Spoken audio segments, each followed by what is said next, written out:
পুনর্জন্ম। দ্বিতীয়ত, এইরূপ সর্বদা ঈশ্বরের সর্বশক্তিমত্তার দোহাই দেওয়ার অর্থ কতগুলি শব্দের প্রহেলিকা সৃষ্টি করা ব্যতীত আর কিছুই নহে। কারণ কি কারণ রূপে ঠিক তখনই জানা হয় এবং জানতে পারা যায় যখন ওই কারণটি তার কার্য উৎপাদনের পক্ষে পর্যাপ্ত, এতদ অতিরিক্ত আর কিছুই নয়। ইহার ফলে আমরা এই সিদ্ধান্তেই উপনীত হইতেছি যে আমরা একদিকে যেমন অনন্ত ফলের চিন্তা করতে পারি না, অপরদিকে তেমনি সর্বশক্তিমান কারণেরও ধারণা করতে পারি না। আরও দ্রষ্টব্য এই যে ঈশ্বর সম্বন্ধে আমাদের সকল ধারণাই সসীম। তাকে কারণ বলিয়া মানিলেও এই কারণত্বের দ্বারা ঈশ্বর ধারণা সীমাবদ্ধ হইয়া পড়ে। তৃতীয়ত, ঐরূপ মতবাদ তর্কের খাতিরে মানিয়া লইলেও যতক্ষণ আমরা ইহা অপেক্ষা অধিকতর যুক্তিসহ ব্যাখ্যা দিতে না পারিব, ততক্ষণ এমন কোনো অসম্ভব কথা মানিয়া লইতে বাধ্য নয় যে অভাব হইতে ভাবের উৎপত্তি হয়, অথবা অসীম বস্তু কোনো কালের মধ্যে আরম্ভ হয়। পূর্ব অস্তিত্বের বিরুদ্ধে এই একটি তথাকথিত দৃঢ় যুক্তি খাড়া করা হয় যে অধিকাংশ মানুষ এই সম্পর্কে সচেতন নয়। এই যুক্তির উপস্থাপনীয়তাকে ইহার সারবত্তা প্রদর্শনের জন্য প্রমাণ করিতে হইবে। সমগ্র মানবাত্মাটি শুধু স্মরণ কার্যেই ব্যাপৃত থাকে। কোনো জিনিসের স্মৃতি যদি তার অস্তিত্বের প্রমাণ হয়, তাহলে জীবনে যে যে অংশ এখন স্মৃতির অন্তর্ভুক্ত নহে তার অস্তিত্ব নিশ্চয়ই লোপ পাইয়াছে, এবং যে কোনো ব্যক্তির গভীর মূর্ছাকালে বা বিকারের অন্য কোনো অবস্থায় স্মৃতিশক্তি হারাইয়া ফেলে, সে তখন নিশ্চয়ই নিজের অস্তিত্বও হারাইয়া ফেলে। আর তার পূর্ব অস্তিত্ব অনুমানের জন্য বিশেষত সচেতন কার্যকলাপের স্তরে তার প্রমাণার্থে হিন্দু দার্শনিকগণ যে সকল মৌলিক সিদ্ধান্তে উপস্থাপিত করেন তা প্রধানত এইরূপ। প্রথমত, ইহা ব্যতীত এই বৈষম্যময় জগতের ব্যাখ্যা কিরূপে সম্ভব হইবে? একজন দয়ালু ও ন্যায়বান ঈশ্বরের রাজ্যে সদ্ভাবে ও মানব সমাজের সম্পদ রূপে গড়িয়া উঠিবার পক্ষে প্রয়োজনীয় সকল সুযোগের মধ্যে একটি শিশু জন্মগ্রহণ করিল, এবং হয়তো সেই একই মুহূর্তে একই মহানগরে অপর একটি শিশু এমন অবস্থার মধ্যে জন্মগ্রহণ করিল যাহা তার ভালো হইবার উঠিবার পক্ষে প্রতিকূল। দেখিতে পাই এমন শিশু জন্মায় যে শুধু কষ্ট ভোগ করে, হয়তো সারা জীবনেই কষ্ট পায়, অথচ এই জন্য তার কোনো দোষ নাই। কেন এরূপ হইবে? এর কারণ কি? এর কারণ অজ্ঞতা প্রসূত। ইহা কাহার অজ্ঞতা প্রসূত? যদি শিশুটির দোষ নাই থাকে, তাহলে সে কেন তার পিতামাতার কর্মের ফলে এই কষ্ট ভোগ করিবে? বর্তমান দুঃখের অনুপাতে ভবিষ্যতে সুখ লাভ হইবে, এই প্রলোভন দেখাইয়া বা রহস্যের অবতারণা করিয়া প্রশ্নটিকে এড়াইয়া যাওয়ার অপেক্ষা অজ্ঞতা স্বীকার করা অনেক ভালো। কারো পক্ষে আমাদের উপর অসঙ্গত ক্লেশভার বলপূর্বক চাপাইয়া দেওয়া নীতি বহির্গত বটেই, উহাকে অবিচারও বলা চলে। শুধু তাই নয়, ভবিষ্যতে ক্ষতিপূরণ হইবে এইরূপ মতবাদও সম্পূর্ণ যুক্তিহীন। যাহারা দুঃখের মধ্যে জন্মগ্রহণ করে, তাদের কয়জন উচ্চতর জীবনের অভিমুখে অগ্রসর হইবার জন্য সংগ্রাম করে? কয়জনই বা যে অবস্থার মধ্যে জন্মলাভ করিয়াছে তাহার মধ্যে আত্মসমর্পণ করে? যারা বাধ্য হইয়া মন্দ অবস্থার মধ্যে জন্মগ্রহণ করার জন্য অধিকতর মন্দ স্বভাব এবং নীতিহীন হইয়া ওঠে, তাহারা কি তাহাদের আজীবন নীতিহীনতার দরুন ভবিষ্যতে পুরস্কৃত হইবে? সেক্ষেত্রে যে এখানে যত দুর্বৃত্ত হইবে, ভবিষ্যতে তার পুরস্কার ততই অধিক হইবে।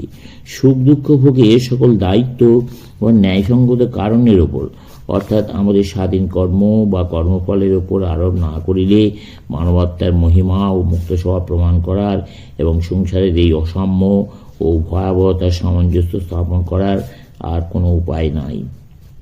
শুধু তাহাই নয়, শূন্য হইতে আত্মার সৃষ্টি বিষয়ে যত মতবাদই প্রচার করা হইবে না কেন, ওদের প্রত্যেকটি আমাদেরকে অনিবার্য রূপে অদৃষ্টবাদে বা সমস্তই পূর্ব হইতে সুনির্দিষ্ট এরূপ মতবাদে লইয়া যাইবে, এবং এক করুণাময় পিতার পরিবর্তে এক বিকট দর্শন নিষ্ঠুর এবং সদা ক্রুদ্ধ ঈশ্বরকে আমাদের উপাস্যরূপে উপস্থাপিত করিবে। অধিকন্তু শুভাশুভ সাধনে ধর্মের যতটুকু শক্তি আছে তাহা অনুধাবন করে দেখিতে পাই যে আত্মা সৃষ্ট বস্তু। এই মতবাদের সহিত তাহারই অনুসিদ্ধান্ত অদৃষ্টবাদ ও ঈশ্বর কর্তৃক ভাগ্য নির্ধারণ খ্রিস্টান ও মুসলমানগণের মধ্যে এই এক ভয়াবহ ধারণা জন্মাবার জন্য দায়ী যে ওই ধর্মে অবিশ্বাসী ব্যক্তিগণকে বিধিসঙ্গতভাবে তাদের তরবারি দ্বারা হত্যা করা চলে। আরও এই মতবাদের ফলে যত প্রকার নিষ্ঠুর অত্যাচার হইয়াছে এবং এখনো হইতেছে, সেগুলির জন্য এই মতবাদই দায়ী। কিন্তু ন্যায় দর্শন প্রণেতারা পুনর্জন্ম তত্ত্বের সমর্থনে যে যুক্তিটি বহুবার উপস্থিত করিয়াছেন এবং যা আমাদের দৃষ্টিতে এই প্রসঙ্গে সিদ্ধান্ত বলিয়া মনে হয়, তা হইল এই যে আমাদের অভিজ্ঞতা কখনো সম্পূর্ণ বিলীন হয় না। আমাদের কার্যকলাপ কর্ম যদিও বাহ্যত বিলুপ্ত হয়, তথাপি অদৃষ্টভাবে বর্তমান থাকে এবং পুনর্বার কার্যের মধ্যে প্রবৃত্তির আকারে আবির্ভূত হয়।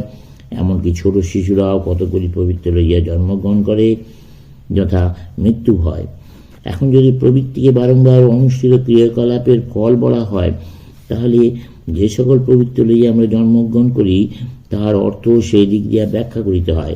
স্পষ্টত আমরা ওইগুলি এই জন্মে পাই নাই, সুতরাং অতীতেই সেগুলির মূল অনুসন্ধান করিতে হইবে। এখন ইহাও স্পষ্ট যে আমাদের কতগুলি প্রবৃত্তি মনুষ্যচিত সচেতন প্রয়াসের ফল।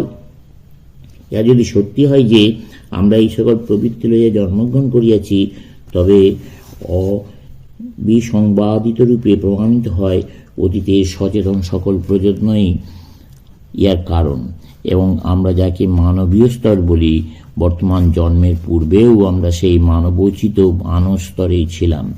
অন্তত বর্তমান জীবনের প্রবৃত্তিসমূহ অতীতের সচেতন প্রয়াসের দ্বারা ব্যাখ্যা করিবার ব্যাপারে ভারতের পুনর্জন্মবাদীগণ ও আধুনিক ক্রমবিকাশবাদীগণ একমত। একমাত্র পার্থক্য এই যে যেখানে আধ্যাত্মবাদী হিন্দুরা এগুলি প্রত্যেকটিকে স্বতন্ত্র আত্মার সচেতন প্রয়াসের ফল বলিয়া ব্যাখ্যা করেন, সেখানে জড়বাদী ক্রমবিকাশবাদীরা ওইগুলি বংশ পরম্পরায় এক দেহ হইতে দেহান্তরে সঞ্চারিত বলিয়া অভিহিত করেন। যে মতবাদীগণ অভাব বা শূন্য হইতে সৃষ্টি হয়েছে বলে মনে করেন, তাদের স্থান কোথাও নাই। তাহলে এই বিষয়ে দুইটি মাত্র পক্ষ দাঁড়াইতেছে, পুনর্জন্মবাদ এবং জড়বাদ। এর কোন একটি অবলম্বন করিয়া সিদ্ধান্ত স্থির করিতে হইবে। পুনর্জন্মবাদী বলেন, অতীতের সমস্ত অভিজ্ঞতা অনুভব কর্তার মধ্যে, অর্থাৎ প্রত্যেক পৃথক আত্মার মধ্যে প্রবৃত্তির রূপে সঞ্চিত হইয়া আছে, এবং প্রত্যেক আত্মা যখন তার অবিচ্ছেদ্য পৃথক সত্তা লইয়া নতুন জন্মগ্রহণ করে, তখন ওই প্রবৃত্তিগুলিও তাহাতে সঞ্চারিত হয়। আর জড়বাদী বলেন, মানুষের মস্তিষ্কই সকল কর্মের কর্তা, এবং জীবকোষ অবলম্বনে এক ব্যক্তি হইতে অপর ব্যক্তিতে পুরুষানুক্রমে ওই প্রবৃত্তিগুলি সঞ্চারিত হয়। এইভাবে পুনর্জন্মবাদ আমাদের নিকট অসীম গুরুত্ব লইয়া উপস্থিত হয়, কারণ আত্মার পুনর্জন্ম দেহকোষ অবলম্বনে প্রবৃত্তির সঞ্চারণ বিষয়ে যে বিবাদ চলিতেছে, তা প্রকৃতপক্ষে আধ্যাত্মবাদ ও জড়বাদের সংগ্রাম।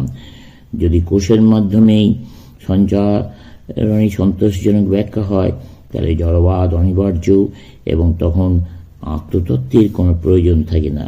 যা যদি সন্তোষজনক ব্যাখ্যা না হয়, তার প্রত্যেক আত্মার একটি নিজস্ব সত্তা আছে, এবং আত্মা তার বর্তমান জীবনে অতীতের অভিজ্ঞতা বহন করিয়া আনে। এই মতটি সম্পূর্ণ সত্য। এই দুই বিকল্প, পুনর্জন্মবাদ ও জড়বাদ, এই উভয়ের মধ্যে আর কোনো কিছু স্থান নাই। ইয়ার কোনটি আমরা গ্রহণ করিব? শেষ।